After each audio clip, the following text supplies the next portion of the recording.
दोस्तों आज की कहानी जो एक्सप्लेन करने जा रहे हैं उसका नाम है द हार्बर। ये एक सच्ची घटना पर आधारित कहानी है। तो ये समय चल रहा है वर्ल्ड वॉर 2 का, जब जापान ने अमेरिका के पर्ल हार्बर पर हमला कर दिया था, जिसके बाद उस समय का मिशन था कि अपने प्लेन को भेजकर जापानीज पनडुब्बी को ढूंढकर उन्हें खत्म करे। और इसीलिए आज एक यूएस प्लेन अपने मिशन पर जा रहा है। लेकिन प्लेन के अंदर बैठी 3 लोगों के लिए मुसीबतें बढ़ती जा रही है, क्योंकि पायलट हेराल्ड को पता चलता है कि उनके प्लेन का फ्यूल खत्म होने वाला है। इसलिए वो अपने पीछे बैठे बॉम्बेडियर टोनी से पूछता है कि क्या हमें सारे हथियारों को नीचे फेंक देना चाहिए, जिससे कि प्लेन का थोड़ा वजन कम हो जाए। तो वो उसके फैसले में हामी भरता है और इसीलिए वो कुछ बॉम्ब को बिना ऑन करे ही उन्हें नीचे फेंक देते हैं। इसके बाद वो अपने पीछे बैठे जेन नाम के रेडियो ऑपरेटर से पूछते हैं कि क्या किसी से कनेक्शन हुआ, लेकिन वो बताता है कि लड़ाई में हमारा एंटीना खराब हो गया, जिस वजह से किसी से भी संपर्क कर पाना मुश्किल है। हालांकि वो कोडिंग के जरिए भी मैसेज देने की कोशिश करता है, लेकिन तरीका भी काम नहीं आता। इसलिए हेराल्ड अब उन्हें कह देता है कि हमें कुछ न कुछ फैसला करना ही होगा, और इसीलिए वो फैसला करते हैं कि हमें समुद्र में ही अपना प्लेन लैंड कराना होगा। उसके बाद हमें अमेरिकन फोर्स बचाने जरूर आएगी, लेकिन उन्हें ये नहीं पता कि वो जिस समुद्र में क्रैश लैंडिंग करने वाले हैं वो असल में पैसिफिक ओशियन है, जिसकी लंबाई और गहराई का अंदाजा आज तक किसी को नहीं लगा।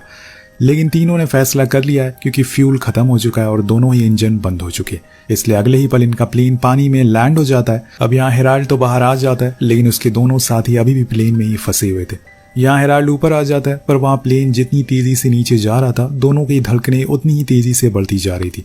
लेकिन तभी उनकी बेल्ट खुल और इतने में वो तीनों ऊपर आ जाते हैं। ऊपर दोस्तों हेराल्ड ने प्लेन से निकाली हुई लाइफ बोट को खोल लिया था, फिर वो तीनों उस रात उसी बोट में गुजारते हैं। जब अगली सुबह होती है तो इनके सामने होता है अथाह समुंदर। दूर दूर तक कोई नहीं था, बस थे तो ये 3 लोग। लेकिन अब आगे जाकर कुछ ऐसे सर्वाइवल चीजें आएंगी जो शायद आपने किसी और कहानी में नहीं देखी होगी।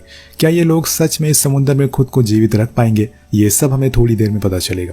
अब पहले दिन की शुरुआत होती है और ये तीनों एक साथ ही बोट में जैसे तैसे खुद को एडजस्ट करते हैं। लेकिन इनके पास अब ना तो पीने का पानी है और ना ही खाने को खाना। ऐसे में जिस जगह पे खुद को जिंदा रख पाना आसान तो नहीं है। पर टोनी कहता है कि क्या पता कुछ ही देर में हमारे साथ ही हमें ढूंढने के लिए यहाँ पर जरूर आए। लेकिन यहाँ हेराल्ड को इस बात पर ज्यादा यकीन नहीं था। लेकिन दोस्तों कुछ देर बाद टोनी की ये बात सच हो जाती है। एक प्लेन इन्हें दिखाई देता है तो हेराल्ड कहता है कि फौरन हमें अपना पैराशूट को खोलना होगा, तभी वो हमें देख पाएंगे। लेकिन जेन बताता है कि हमारे पास कोई पैराशूट है ही नहीं, क्योंकि वो तो पहले ही प्लेन के साथ नीचे डूब चुका है। इसलिए वो अपनी जैकेट उतारकर हवा में फैलाने लगते हैं। लेकिन इससे कुछ फायदा नहीं होता, क्योंकि इनकी बोट बहुत ही छोटी है। अगर इनके पास फ्लेयर होती तो शायद वो इसके साथ इन्हें देख पाते, पर आज ये पूरी तरह से खाली है। जितना भी सामान इनके पास था सब कुछ प्लेन के साथ समुद्र की गहराई में जा चुका है, और उसमें इनके खाने पीने का भी सामान था। साथ में कई सारे सेफ्टी टूल भी थे। यहाँ हेराल्ड सभी को कहता है कि वो लोग हमें ही ढूंढने के लिए आए थे, लेकिन अब उन्हें पता चल चुका है कि हम लोग जिंदा नहीं रहे, इसलिए वो दोबारा अब नहीं आने वाले। और अब वो लोग यहाँ पर फंस चुके हैं, उन्हें खुद ही कुछ करना होगा। इसलिए वो अपने जूनियर से कहता है कि हमें अपने सामानों को कम करना होगा, क्योंकि इस बोट में जगह बहुत कम है। इसलिए वो लोग अपने शूज को उतार देते हैं और पानी में फेंक देते हैं। लेकिन हेराल्ड ऐसा नहीं करता। जब इसके पीछे की वजह वो दोनों उसे पूछते हैं तो वो बताता है कि अगर हमें कोई आइलैंड मिल गया तो हमें उस जमीन पर जूतों के साथ चलना होगा, ताकि वो मदद ला सके। इसलिए मैंने ऐसा किया। अब उन्हें ये बात सही नहीं लगती, ऐसा उनकी शक्ल से साफ पता चल रहा था। खैर अब आज का दिन जैसे तैसे निकल जाता है, पर असली परीक्षा तो रात में होगी, क्योंकि ऐसे घने अंधेरे में खुद को समुद्र के बीचों बीच अकेले जिंदा रख पाना आसान तो नहीं होगा। इन्होंने सुबह से कुछ खाया पिया भी नहीं है। तभी हेराल्ड उनसे कहता है कि क्या तुम्हें पानी पीना है। अब वो दोनों हैरानी से उसकी ओर देखते हैं कि इसके पास पानी कहाँ से आया। तो दरअसल वो अपने शूज में अपनी ही यूरिन को बाहर निकाल कर पी रहा था, क्योंकि उसे अच्छे से पता था कि अगर उसने ये वेस्ट किया तो प्यास की वजह से उसकी मौत हो जाएगी। अब सुबह होती है और हेराल्ड उन्हें सच बता देता है कि हम लोग यहाँ पर फंस चुके हैं, और ऐसे में खुद को जिंदा रखने के लिए वो सब करना होगा जो आज तक किसी ने नहीं किया। हेराल्ड एक शानदार पायलट है, इसलिए उसे डायरेक्शन के बारे में काफी अच्छी जानकारी है। वो उन्हें बताता है कि यहाँ से 900 मील हवाई आइलैंड दूर है और हमारे पीछे साउथ अमेरिका है, जिसकी दूरी है 3000 मील। इसलिए हमें हवाई की ओर जाना होगा और वहां पहुंचने के लिए हमें कम से कम 1 हफ्ते का समय लगेगा। तो टोनी कहता है कि ये कैसे मुमकिन है, ऐसे 1 हफ्ते में हम लोग तो भूख और प्यास की वजह से मर जाएंगे। पर जेन उन्हें समझाता है कि हम लोग पानी में हैं और यहाँ मछलियां हैं जिसे पकड़कर खुद की भूख हम मिटा सकते हैं। इसलिए वो अपने पास जितने भी सामान होते हैं उन्हें इकट्ठा करके और फिर उनसे एक ट्रैप बनाते हैं, उसे पानी में फेंक देते हैं। कुछ ही समय के बाद उनके ट्रैप में एक मछली फंस जाती है, लेकिन जब वो उसे ऊपर खींचते हैं तो उसमें लगा हुआ ट्रैप भी गायब हो जाता है। और इन्हें ये याद रखना चाहिए कि ये किसी नदी के ऊपर नहीं है, बल्कि पैसिफिक ओशियन के ऊपर है, जहाँ कुछ ऐसे जीव घूम रहे हैं जिनकी भूख इंसानों को खाकर भी खत्म नहीं होती। इन सब चीज़ों के साथ इनका सामना झुलसा देने वाली गर्मी से भी होता है। इस गर्मी से बचने के लिए जेन पानी में कूद जाता है ताकि वो खुद को ठंडा रख सके, लेकिन उसकी इस हरकत से हेराल्ड खुश नहीं होता और उसे कहता है कि पानी में शार्क है जो तुम्हें खा सकती है, इसलिए फौरन वहां से बाहर निकलो। वो लौट आता है, लेकिन यहाँ धीरे धीरे करके समय बीतना शुरू हो गया था और इतनी मुशक्कत करने के बाद भी इनके हाथ एक भी मछली नहीं आती, ना ही इनके पास अब पानी है। इनकी हालत अब पहले से और खराब होती जा रही है, जो कि आप तीनों के चेहरे से साफ पता लगा भी सकते हैं। अब यहाँ टोनी को समुद्र का पानी देखकर लालच आने लगता है, उसे उसको पीने का मन करने लगता है और वो अपना पूरा मन बना भी लेता है, लेकिन हेराल्ड उसे समझाता है कि ये पानी नमकीन है, ये तुम्हारे शरीर को अंदर से खत्म कर देगा। पर यहाँ टोनी की भी क्या गलती है, ये हालात ही कुछ ऐसे बन चुके हैं, उसे प्यास बर्दाश्त ही नहीं हो रही है। उसे अब कुछ भी समझ नहीं आ रहा है कि आखिर करा तो करा क्या जाए। यहाँ हेराल्ड उसे कहता है कि ये जो कुछ भी हो रहा है ये सब मेरी गलती है, क्योंकि मैंने उस सबमरीन के ऊपर से जहाज को उड़ाया था और फिर हम रास्ता भी भूल गए, जिसकी वजह से फ्यूल खत्म हो गया।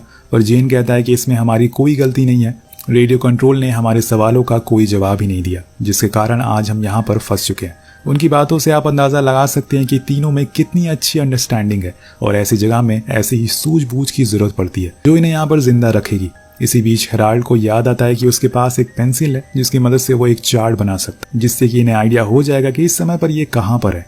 लेकिन उसके पास कोई पेपर नहीं है और इसीलिए वो उस बोर्ड पर ही मैप बनाता है और अपने उस साथ लाए बैग में से एक कंपास को बाहर निकालता है। उसे ये पता चलता है कि ये समय हवाई से 700 मील दूरी पर है, लेकिन इन्हें वहां तक पहुंचने के लिए हवा के साथ आगे बढ़ना होगा, तभी ये जल्दी वहां तक पहुंच सकेंगे, जिसके लिए इन्हें एक लंगर बनाना होगा। जिसकी तैयारी में ये तीनों लग जाते हैं और इन्हें एक आइडिया आता है।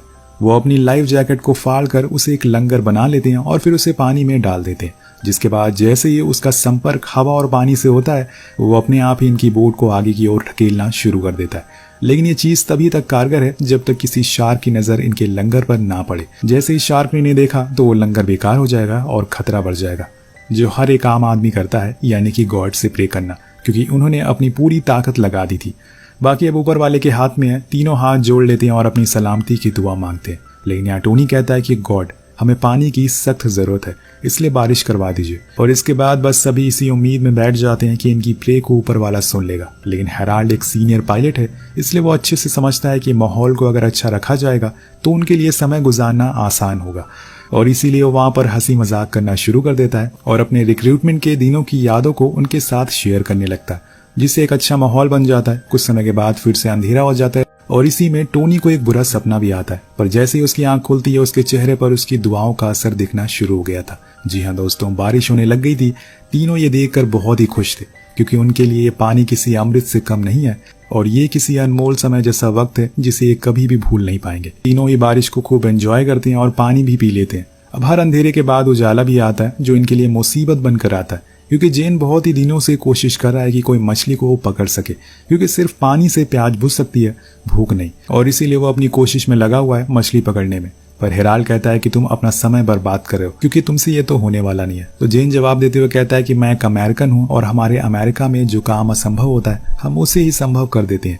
ये कहकर वो अपने जेब से चाकू निकाल लेता है और उसे देखकर हेराल्ड फौरन चाकू को अंदर रखने को कहता है, क्योंकि अगर उस चाकू से हल्की सी भी खरोच उनकी बोट पर लग गई तो वो लोग अपनी बोट को खो देंगे। लेकिन वो नहीं सुनता और पानी में उसको मारने लगता है। तभी वो जाकर किसी चीज में अटक जाता है। उसे लगता है कि उसने गलती कर दी, क्योंकि ये बोट भी हो सकती है। अब हेराल्ड तुरंत उसके पास आता और उसे चाकू वहीं लगे रहने को बोलता है। लेकिन कुछ ही देर बाद जेन को पता चलता है कि ये असल में शार्क का बच्चा है और आज उनकी लॉटरी लग गई है, जिससे वो खींचकर बाहर निकालते हैं और उसे बीच से काटते हैं।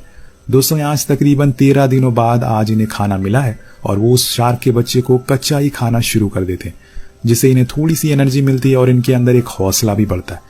खाने के बाद हेराल्ड बताता है कि जब मैं यहाँ से घर वापस जाऊंगा तो मेरी वाइफ मुझे बहुत डांटेगी, क्योंकि मैंने अपनी बेटी का जन्मदिन मिस कर दिया। तो वहीं जेन कहता है कि मेरी शादी तो हुई नहीं है, लेकिन मैं एक लड़की से प्यार जरूर करता हूँ और उससे जल्द ही शादी करने वाला हूँ।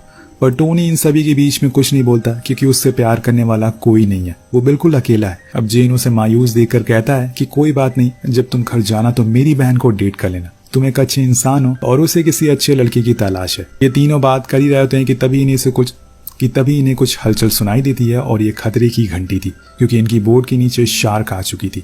उसे मरे हुए शार्क के खून को स्मेल कर लिया था। ये तीनों चौकन्ना हो जाते हैं, पर वो उन्हें कुछ नहीं करती और कुछ ही समय बाद वहां से चुपचाप चली जाती है। शायद आज इनकी किस्मत अच्छी थी, लेकिन ऐसा बार बार नहीं होने वाला है। और यही बात हेराल्ड उन्हें बताता है कि ये पैसिफिक ओशियन है, यहाँ पर दुनिया के कुछ सबसे बड़े समुद्री जीव पाए जाते हैं जिनसे हमें बचकर रहना है। अब धीरे धीरे करके फिर से एक बार समय बीतना शुरू हो जाता है, जिसके साथ इनकी फिर से वही हालत हो जाती है जो कुछ दिनों पहले थी, क्योंकि इनके पास एक बार फिर खाना खत्म हो चुका था और अब ये किसी भी मछली को पकड़ने के लिए थोड़ा सोचेंगे, क्योंकि ऐसा करने में वो शार्क फिर से दोबारा इनके पास आ सकती है। तभी जेन को कुछ दिखाई देता है, शायद वो कोई आइलैंड हो सकता है, लेकिन जब टोनी देखता है तो उसे वहां पर कुछ भी दिखाई नहीं देता। अब ये लोग पिछले 1 हफ्ते से भूखे प्यासे हैं, तो आपको ऐसी चीजें देखना शुरू हो जाती है। अब ये तीनों पिछले 1 हफ्ते से भूखे प्यासे हैं और इन्हें ऐसी चीजें देखना शुरू हो जाती है जो रियलिटी में एग्जिस्ट करती नहीं। अब यहाँ पर जेन अपना आपा खोना शुरू कर देता है। वो टोनी से उसकी बंदूक मांगता है, पर वो क्यों मांग रहा है ये टोनी को पता नहीं है। शायद वो खुद को मारना चाहता हो, लेकिन वो उसे इतना जरूर कहता है कि चुप रहना। जिसके बाद वो हेराल्ड के साइड में बैठे एक पंछी को देखता है और वो उसी बंदूक से उसे शूट कर देता है। वो चिड़िया दूर जाकर गिरती है। वेल यहाँ उसका खून हेराल्ड के मुंह पर गिर जाता है, जिससे कि उसकी आंख खुल जाती है। वो फौरन जाकर उस चिड़िया को पानी से लाने लगता है, लेकिन इतनी देर में इन दोनों की नजर दूर से आ रही एक शार्क पर पड़ती है। तो हेराल्ड को और तेजी से ऊपर आने को कहते हैं। समय रहते ही ये कैसी भी करके ऊपर चढ़ जाता है और वो शार्क इनकी राफ्ट के नीचे से गुजर जाती है। और ये दूसरी बार था जब इनकी जान बची थी। अब 15 दिनों के बाद एक बार फिर इनके हाथ में कुछ खाने को लगा था। ये अपना पेट भरते हैं और यहाँ अब तीनों का मानसिक संतुलन बिगड़ने लग गया था। इतने दिन पानी में ऐसे रहकर ये बात टोनी जानता था कि ऐसी हालत में खुद को काबू रख पाना आसान नहीं है, इसलिए वो उस बंदूक की बची हुई सारी गोलियों को पानी में फेंक देता है ताकि कोई किसी दूसरे को नुकसान ना पहुंचाए और ना ही खुद को।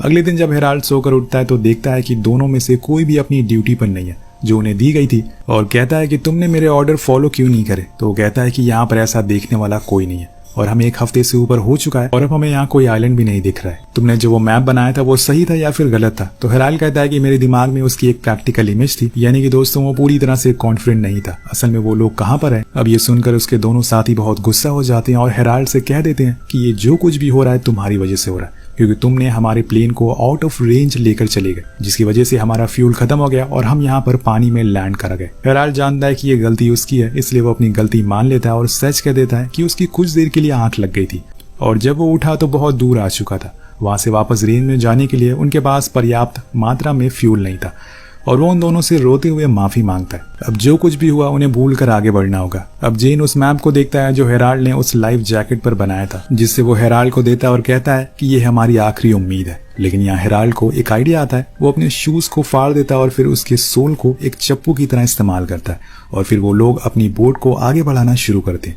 यहाँ पे हेराल्ड सभी से वादा करता है कि जैसे ही वो घर पहुंचेगा वो सभी को एक 5 स्टार होटल में पार्टी देगा। पर यहाँ अभी भी ये सफर लंबा था, क्योंकि ये एक चप्पू की मदद से समुद्र को पार नहीं किया जा सकता। इन्हें यहाँ पूरे 30 दिन बीत चुके हैं, पर अब ये जिंदा लाश की तरह बन चुके हैं। इन्हें अब कुछ बोलने में भी तकलीफ हो रही है और वो इस कदर कमजोर हो चुके हैं जो इनके शरीर को देखकर आप अंदाजा लगा सकते हैं। लेकिन न जाने अभी कितने दिन इन्हें यहाँ पर गुजारना है और पता नहीं ये सच में घर पहुंच पाएंगे या फिर नहीं। उसी रात एक बार फिर से ऊपर वाला इनके ऊपर मेहरबान होता है और बारिश हो जाती है, जिससे इन्हें बहुत फायदा होता है। लेकिन तभी वहां पर एक बहुत बड़ा तूफान भी आ जाता है, जिसमें इनकी राफ्ट भी पलट जाती है। और सबसे डराने वाली बात ये थी कि टोनी को तैरना नहीं आता, इसलिए वो लोग उसे ढूंढने लगते हैं। लेकिन उसकी किस्मत अच्छी थी कि वो राफ्ट के दूसरी साइड आ चुका था, जिसके बाद तीनों ही जल्दी से उसमें बैठ जाते हैं और अगली सुबह इनके लिए यहाँ पर 32वीं सुबह होती है। ये पूरी तरह से बेबस हो चुके हैं। इतनी दिनों में जितनी भी चीजें इन्होंने बनाई थी, इकट्ठा करी थी बोट पर, वो सब तूफान में बह चुकी है, जिसमें वो मैप भी था। उधर जेन को टोनी की बहन के विजन आना शुरू हो जाते हैं। जब वो इस बारे में टोनी को बताता है तो वो कहता है कि तुम दोनों बहुत अच्छे कपल बनोगे। लेकिन यहाँ हेराल्ड उन दोनों की बातें सुनकर उनसे माफी मांगता है और कहता है कि मुझे नहीं पता कि ये सब इतना बढ़ जाएगा, मैं ऊपर जाकर गॉड को क्या जवाब दूंगा। तभी टोनी उठकर बैठ जाता है और कहता है कि हम लोग बहुत आगे आ चुके हैं, अब हार हम नहीं मान सकते। इसलिए वो अपने हाथ को चप्पू की तरह इस्तेमाल करने लगता है और उसे देखकर वो दोनों के अंदर भी एक जोश आता है और वो भी उसके साथ देने लगते हैं। ऐसे ही करते करते 2 दिन बीतने लगते हैं और इनके पास अब इतनी ताकत नहीं बचती कि ये बैठ भी सके। जेन तो पूरी तरह से मर ही चुका था। उधर हेराल्ड ने समुद्र का पानी पीना शुरू कर दिया था, क्योंकि प्यासे मरने से अच्छा है कि वो पानी पी कर ही मर जाए। इन्हें अब कोई उम्मीद दिखाई नहीं दे रही थी कि ये बच पाएंगे या फिर नहीं। लेकिन इसी बीच टोनी कहता है कि मुझे कुछ दिखाई दे रहा है। पहले तो सभी को ये एक विजन लगता है, पहले तो सभी को एक वहम लगता है, लेकिन जब तीनों उस चीज को देखते हैं तो ये सच में एक आइलैंड था, जिसे देखकर इनके अंदर एक अलग सी ऊर्जा पैदा हो जाती है। वो तीनों ये नज़ारा देखकर रोने लगते हैं और जोर जोर से चिल्लाते हैं और गॉड को उन्हें अभी तक जिंदा रखने के लिए शुक्रिया कहते हैं। अभी अपने हाथों का इस्तेमाल करके वहां तक पहुंच जाते हैं और जब ये आइलैंड पर अपना पहला कदम रखते हैं तो ये एक सुकून सा महसूस करते हैं समुद्र में पूरे 34 दिन बिताने के बाद, जो कि इन्हें समुद्र में 34 दिन बिताने के बाद मिला था। शायद टोनी की होप थी जो इन्हें यहाँ तक ले आई, वरना हेराल्ड ने तो कब का हार मान लिया था। तो देखते हैं कि दूर एक झोपड़ी है जहाँ पर कुछ लोग हैं जो इनकी मदद कर सकते हैं और कुछ इस तरह से ये लोग जिंदा बच पाते हैं। कहानी के आखिर में हमें बताया जाता है कि इन्होंने पूरा 1 महीना उस समुद्र में गुजार दिया, फिर 20 फरवरी 1942 को जिंदा बच गए। इनकी बहादुरी के लिए सभी को ब्रेवरी अवार्ड से नवाजा गया था।